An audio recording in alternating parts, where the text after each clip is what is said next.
जय हिंद दोस्तों, let's study 41 में आप लोगों का स्वागत है। मैं हूं घनश्याम यादव। दोस्तों, मेरे द्वारा आप लोगों को ऑल कंपटीशन से संबंधित प्रश्नों को हल कराया जा रहा है, जिसमें सबसे पहले मेरे द्वारा आप लोगों को भारत का जो प्राचीन इतिहास है उसके बारे में पढ़ाया जा रहा है। और दोस्तों, भारत का प्राचीन इतिहास भाग 1 से 70 तक का जो हमने चैप्टर पढ़ाया था वो समाप्त हो गया है, और अब मेरे द्वारा भारत का जो प्राचीन इतिहास है उसका रिवीजन कराया जा रहा है।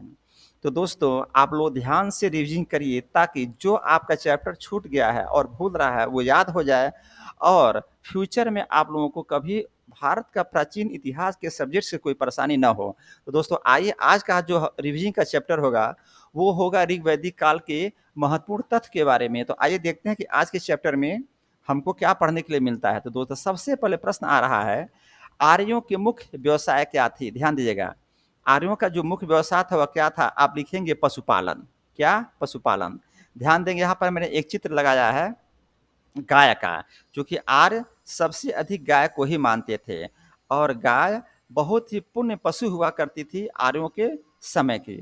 तो प्रश्न आया, आर्यों के मुख्य व्यवसाय क्या थी? आप उत्तर लिखेंगे पशुपालन, यानी कि आर्य लोग का सबसे मुख्य व्यवसाय पशुपालन हुआ करता था। नेक्स्ट क्वेश्चन है कि गाय को क्या कहा जाता था? तो ध्यान देंगे आप लोग, अधन्या कहा जाता था। गाय को क्या कहा जाता था? अधन्या। और दोस्तों, एक बात और बताऊं, अधन्या का मतलब होता है कि ऐसे पशु जिसको मारा नहीं जा सके, यानी कि उसको जान से नहीं मार सकते। अगर कोई व्यक्ति उस समय गाय को जान से मार देता था तो उसकी सजा मृत्यु दंड तक हुआ करती थी। ध्यान देंगे, इतनी महत्वपूर्ण पशु होती थी गाय। कब? आर्य लोगों के समय में। तो प्रश्न आया, गाय को क्या कहा जाता था? उत्तर देंगे, गाय को अधन्या कहा जाता था।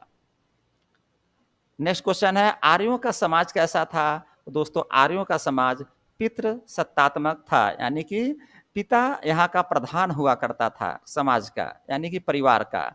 आप देखेंगे यहाँ पर मेरे द्वारा एक पिक लगाया गया है। यहाँ पर देखेंगे, पिता हैं, उनके पुत्र हैं, उनकी बहू हैं, और उनकी पत्नी है।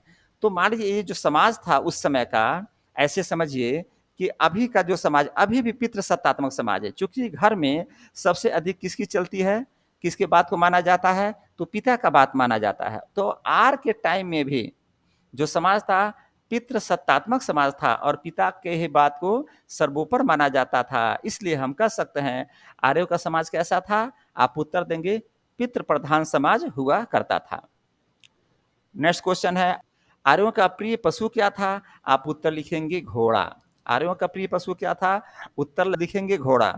दोस्तों, जो गाय हुआ करती थी वो आर्यों का पूज्य पशु हुआ करती थी, लेकिन जो घोड़ा था वो प्रिय पशु हुआ करता था। ध्यान देंगे, आर्यों के टाइम में जो गाय होती थी वो पूज्य हुआ करती थी और घोड़ा प्रिय हुआ करता था। यहाँ प्रश्न पूछ रहा है, आर्यों का प्रिय पशु क्या था? उत्तर लिखेंगे घोड़ा। लेकिन यही प्रश्न आ गया कि आर्यों के समय में पूज्य पशु कौन? तो उत्तर लिखेंगे गाय। नेक्स्ट क्वेश्चन है, आर्यों के द्वारा खोजी जाने वाली धातु क्या थी? सीधे लिखेंगे लोहा। आर्यों के टाइम में लोहा की खोज हो चुकी थी। तो प्रश्न आया, आर्यों के द्वारा खोजी जाने वाली धातु क्या थी? आप उत्तर लिखेंगे लोहा। देखेंगे दोस्तों, यहाँ लोहा का हमारे द्वारा पिक लगाया गया है। नेक्स्ट क्वेश्चन, ऋग्वेद में सबसे महत्वपूर्ण पवित्र नदी कौन थी? ऋग्वेद में सबसे महत्वपूर्ण एवं पवित्र नदी कौन थी? आप लिखेंगे सरस्वती।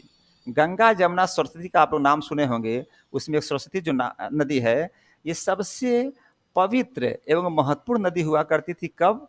ऋग्वैदिक काल में। तो प्रश्न यही पूछ रहा है कि ऋग्वैदिक काल में सबसे महत्वपूर्ण और पवित्र नदी कौन सी होती थी? आप उत्तर लिखेंगे सरस्वती। आप देखेंगे, माँ गंगा सरस्वती का यहाँ पर मैंने एक पिक लगाया है। आगे प्रश्न बन रहा है, सतलज नदी का प्राचीन नाम क्या है? ध्यान देंगे, अब यहाँ पर कुछ नदियां ऐसी हैं जिनका तत्काल का नाम, जो आधुनिक अभी नाम है, वो यहाँ पर दिया जा रहा है, लेकिन पूछा जा रहा है कि इसका प्राचीन नाम क्या था। जैसे सतलज नदी का प्राचीन नाम क्या था? सतलज नदी का प्राचीन नाम, यानी जो अभी सतलज नदी है, जैसे कि मैंने यहाँ पर पिक लगाया है, अभी जो सतलज नदी है उसका प्राचीन नाम, या जो पहले नाम था पुराना, वो क्या था? लिखेंगे सतुद्री। सतलज नदी का प्राचीन नाम क्या था? उत्तर लिखेंगे सतुद्री। फिर प्रश्न आया चिनाव नदी का प्राचीन नाम क्या था? देखेंगे यहाँ चिनाव नदी का मैंने दृश्य लगाया है, उसका नाम था अस्कनी। चिनाव नदी का प्राचीन नाम क्या था? दोस्तों उत्तर लिखेंगे अस्कनी। और फिर प्रश्न आया, ब्यास नदी का प्राचीन नाम क्या था? लिखेंगे बिपाशा। यहाँ पर मेरे द्वारा ब्यास नदी का पिक लगाया गया है। तो पूछेगा ब्यास नदी का प्राचीन नाम या पुराना नाम क्या था? तो लिखेंगे बिपाशा।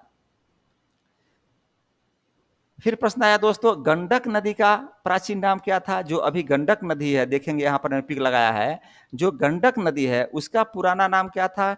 लिखेंगे सदा नीरा। सदा नीरा यानी कहने मतलब जिसमें हमेशा नीर हो, हमेशा जल हो, ये कभी सूखती नहीं है।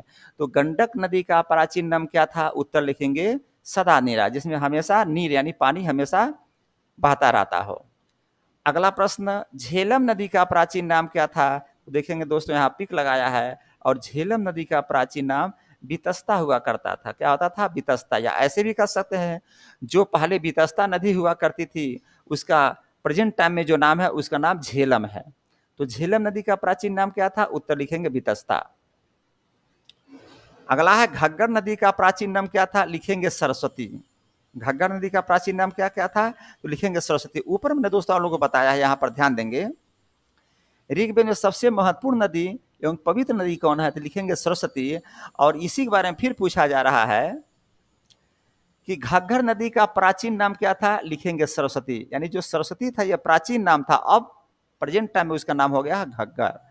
तो सरस्वती प्राचीन नाम है, घग्गर प्रेजेंट टाइम का नाम है। प्रश्न आएगा घग्गर नदी का प्राचीन नाम क्या? उत्तर लिखेंगे सरस्वती।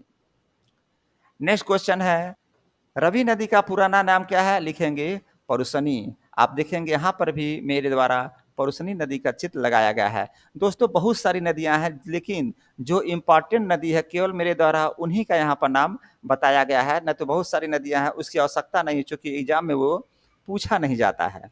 तो दोस्तों मैंने आपको बताया आज के चैप्टर में आर्यों की मुख्य व्यवसाय क्या थी? लिखेंगे पशुपालन। गाय को क्या कहा जाता था? लिखेंगे अधन्या। आर्यों का समाज कैसा था? लिखेंगे पितृ प्रधान समाज था। आर्यों का प्रिय पशु क्या थी? लिखेंगे घोड़ा।